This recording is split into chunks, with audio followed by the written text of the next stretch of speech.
How did I meet you? Um, I feel like there's always a seed planted in you when you're young. And then the way I ended up meeting Jesus, actually, I would say through my grandmother. My grandma was a devout Christian one. So from her through like my uncle, which was a pastor, who had a church in the city in San Francisco, and then he had church camps. And then my brother went to the church camp. He got saved, and then came home one day and told me about this fella named Jesus Christ, who to me just, I don't know. It is, of course, you're young. You like ask it. You have so many questions. Who are the first people? Who was this? Why did he die? This, and that. So over time, you get older, you start to mature, and you start to ask the right questions. So I was always in the church. I hated it, of course, when I first started out. Because, you were forced to go, especially with your auntie. So are you being forced to do something, you kind of resent it for a certain period of time. And then I would say the more I started to understand, the more I started to get a relationship with Jesus.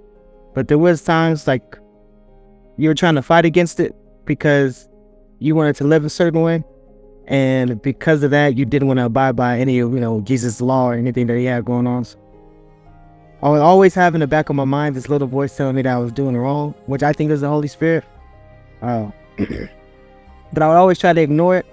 And I feel like the more I ignored it, the worse the consequences became. And I always used to think, why is this happening to me? This, and that. Yeah. Deep down inside, I kind of already had a feeling.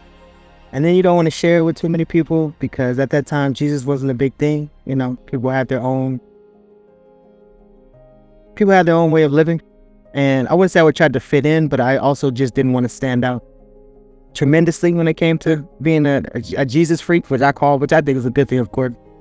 And yeah, so again, I basically met Jesus through my grandmother, who ultimately passed it down to her son, which passed down to my brother.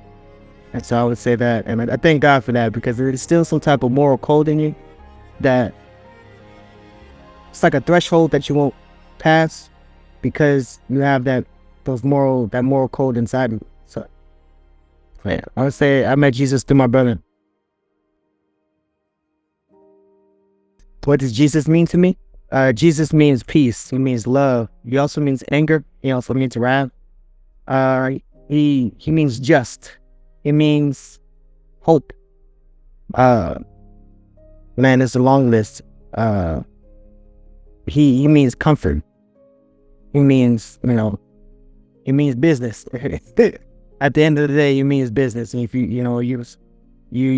deviate from that path, you will suffer the consequences. However, Jesus saved my life. And I'm so thankful for the sacrifices and the mercy has tremendously showed me, and, kept me alive from a lot of the things that, I shouldn't even be talking. But I thank God every day.